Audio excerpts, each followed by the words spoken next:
ओम नमः शिवाय। मैं मुकेश कुमार मिश्र अपने चैनल एस्ट्रोलॉजी एंड आयुर्वेदा में आप सभी मित्रों का हार्दिक अभिनंदन करता हूं। और आज आप सभी मित्रों के समक्ष हम जो टॉपिक को लेकर के उस टॉपिक का नाम है शुक्र की दशा महादशा आवे तो क्या करें। पिछला एपिसोड में हमने गुरु ग्रह की दशा और महादशा का संपूर्ण रूप से विश्लेषण किया था, जिसको आप सभी मित्रों ने बहुत सराहा। इसी को देखते हुए हमने आज सोचा क्यों ना आज आप सभी मित्रों को शुक्र ग्रह की दशा और महादशा का भी संपूर्ण जानकारी दे दूं।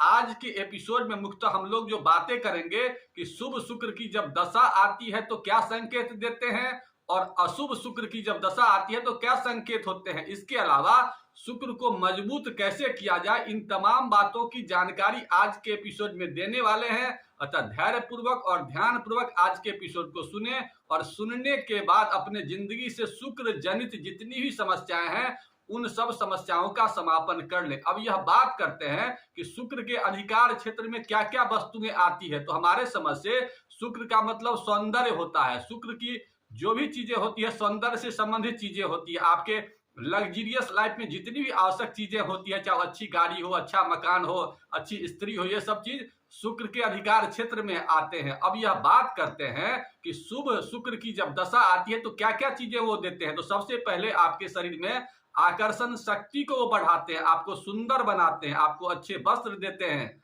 अच्छे संगीत में आपको इंटरेस्ट लगाते हैं। इसके अलावा आपको अच्छी पत्नी का भी शुक्र देते हैं और अच्छी स्त्रियों का भी सुख देते हैं। इसके अलावा आपके शरीर में विलासता से संबंधित चीजों को विशेष रूप से डेवलप करते हैं। इसके अलावा आप वीरशाली बनते हैं। शुक्र की दशा में वीर ज्यादा आपके शरीर में उस समय उत्पन्नता तेज ज्यादा उत्पन्न होता है, क्योंकि शुक्र को दैत्यों का ग्रह भी कहा गया है। तो शुक्र जो है ना विशेष रूप से आपके शरीर में आकर्षण की क्षमता को बढ़ाने वाला ही है। अब यह बात करते हैं कि अशुभ शुक्र की जब दशा आती है तो क्या क्या चीजें देते हैं। सबसे पहले आपके अनुशासन में वो कमी करता है। शुक्र का मतलब होता है डिसिप्लिन। तो आपके अनुशासन में जब कमी होने लगे तो समझ जाए कि खराब शुक्र की दशा आने वाली है। समय पर आप चीजों को नहीं करते हैं, वस्त्र वगैरह या जूता वगैरह इधर उधर फेंक के रखते हैं, तो समझ जाए कि खराब शुक्र की दशा आपकी होने वाली है। इसके अलावा आपके सुंदरता में कमी होने लगे तो समझ जाए कि खराब शुक्र की दशा आने वाली है। संगीत वगैरह से कम लगाव होने लगे, यूरिनल ट्रैक से संबंधित समस्या होने लगे, शरीर में वीर्य कम बनने लगे, पत्नी का विशेष सम्मान आप न करते हो, जीभ पर सफेदी आने लगे, नया सामान जल्दी पुराना होने लगे, तो समझ जाएं कि आपके शरीर में शुक्र की कमी हो रही है और आपकी जो शुक्र की दशा चल रही है या आने वाली है वो शुभ परिणाम नहीं देने वाला। अतः शुक्र को मजबूत करने के लिए हम लोग को क्या क्या उपाय करना चाहिए, इन बातों की जानकारी देते हैं। लेकिन बातों की जानकारी देने से पहले आप लोगों से एक नम्र निवेदन करना चाहूंगा कि अगर आप लोगों ने अब तक हमारे चैनल को सब्सक्राइब नहीं किया है तो कर लीजिए, क्योंकि आने वाले दिनों में हम बहुत अच्छे अच्छे टॉपिक आप लोगों के लिए लाने वाले हैं। इसके अलावा अगर आप लोग ज्योतिष का शिक्षण चाहते हैं या ज्योतिष का परामर्श चाहते हैं तो नीचे दिए नंबर पर संपर्क करके उस जानकारी को प्राप्त कर सकते हैं। अब यह बात करते हैं कि शुक्र की दशा में क्या क्या किया जाए जिससे कि शुक्र की दशा में सब कुछ आपको मिले, अच्छे सौंदर्य की वस्तुएं मिले। तो सबसे पहले आपको अपने अनुशासन पर विशेष ध्यान रखना। हर एक काम का एक टाइमिंग होना चाहिए, उठने का टाइमिंग, सोने का टाइमिंग, नित्य क्रिया का जो भी चीज है सबका एक समय बनाइए। इसके अलावा दूसरा चीज आपको करना क्या है कि अपने भोजन में शुक्राणु को बढ़ाने वाले सामानों का प्रयोग ज्यादा करना है। जैसे कि एलोवेरा का प्रयोग करिएगा, साबूदाना का प्रयोग करिएगा, मखाना का प्रयोग करिएगा, और दोपहर में दही का प्रयोग जरूर करना चाहिए। इससे शुक्र बहुत अच्छे हैं। इसके अलावा अपनी पत्नी का सम्मान कीजिए, महिलाओं का सम्मान कीजिए, अपने आप को सजाकर रखने का प्रयास कीजिए। सजने से शुक्र बहुत अच्छे होते हैं। इसके अलावा वैसी महिलाएं जो सुंदर हैं उसका विशेष सम्मान कीजिए। अपनी बहन वगैरह का, अपनी पत्नी वगैरह का, माँ वगैरह का सम्मान करने से भी शुक्र अच्छे होते हैं। इसके अलावा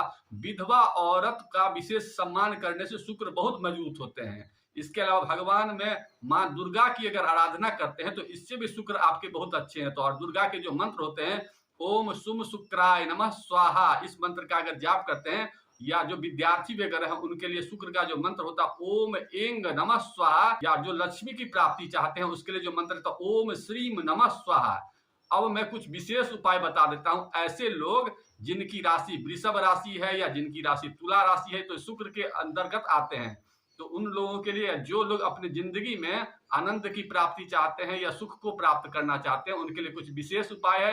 वो विशेष उपाय क्या है उसको लिख लीजिए। सबसे पहले आपको 2 चीज का इंतजाम करना, दोनों में से जो मिल जाए, या तो आपको सरपोखा नाम की लकड़ी मिल जाए तो उसका प्रयोग आप कर सकते हैं, नहीं तो आप गूलर की लकड़ी जो मिल जाए बाजार में तो उसका भी आप ले आइए। और ले आने के बाद शुक्रवार को संध्या काल में उसको माँ दुर्गा के सामने रखिए और बढ़िया से उसको गंगा जल वगैरह से अभिमंत्रित करके, और शुक्र के मंत्र ओम सुम शुक्राय नमः स्वाहा या ओम एंग नमः स्वाहा या ओम श्रीम नमः स्वाहा का 108 बार जाप कीजिए। और जाप करने के बाद उसको बढ़िया से धूप वगैरह आरती वगैरह कर दीजिए। और आरती करने के बाद अगर कोई सुंदर महिला हो तो उससे पाने का प्रयास कीजिए, पहन लीजिए अपने शरीर में, या अगर पत्नी हो तो पत्नी से पहन लीजिए। ऐसा अगर आप कर लेते हैं तो आप देखेंगे कि शुक्र जनित जितनी भी समस्याएं आपके जिंदगी में आ रही है वो सब दूर हो जाएंगी और आपको अच्छे गाड़ी मिलेंगे, अच्छे कपड़े मिलेंगे, ये सब चीज करेंगे। इसके अलावा 1-2 चीज और मैं आप लोगों को शुक्र को मजबूत करने के लिए बता देता हूं कि सुगंध का प्रयोग रेगुलर करिए। सुगंध का प्रयोग करने से शुक्र जनित जितनी भी समस्याएं हैं वो सब ठीक होती। अपने आप को सजा कर रखने का प्रयास कीजिए, ये सब चीज करेंगे तो बहुत जल्द आपके शुक्र अच्छे हो जाएंगे। इसके अलावा और आप लोग कुछ जानना चाहते हैं तो नीचे कमेंट बॉक्स में लिखिए। और अगर आप लोग को पोस्ट अच्छा लगा तो लाइक करिए और अपने मित्रों को भी इस पर आमंत्रण दीजिए। इसके अलावा आज के पोस्ट को यहीं समाप्त करते हैं। आप लोगों ने वीडियो देखा इसके लिए बहुत बहुत धन्यवाद। ओम नमः शिवाय।